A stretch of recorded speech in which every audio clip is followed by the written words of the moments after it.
وجلی من لدن کا سلطان النصیرہ، اقتدار کو میرا مددگار بنا،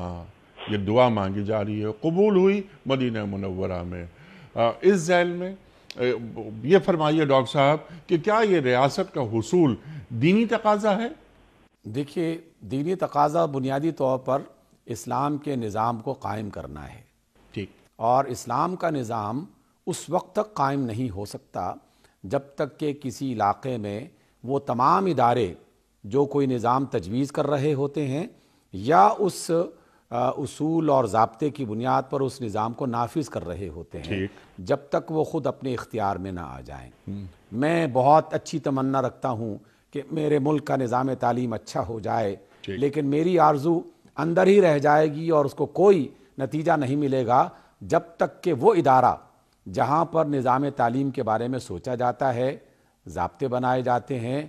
نافذ کرنے کے لیے اصول بنائے جاتے ہیں، پھر پورا کا پورا ایک سلسلہ جس میں وسائل بھی ہیں، پیسے بھی ہیں، افراد بھی ہیں، وہ سب تیار ہوتے ہیں، تو تب کہیں جا کر میری یہ آرزو پوری ہو سکتی ہے۔ میری آرزو ہے کہ میرا ملک محفوظ ہو جائے اور پرامن ہو جائے۔ یہ آرزو اس وقت تک پوری نہیں ہو سکتی جب تک کہ ادارے جو کام کرنے والے ہیں، جو پلاننگ کرنے والے ہیں، جو وسائل اکٹھے کرنے والے ہیں، وہ سب کے سب مل کر اس کو باقاعدہ عمل کی صورت میں آگے نہ بڑھائیں۔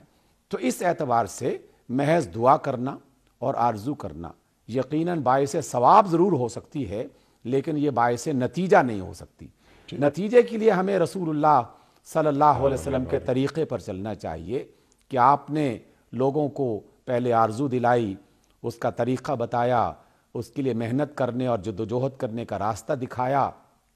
قربانیاں دیں، اور پھر باقاعدہ اس پر عمل کرتے ہوئے اسے نافذ کیا، اور پھر جا کے کہیں نتائج برآمد ہوتے ہیں۔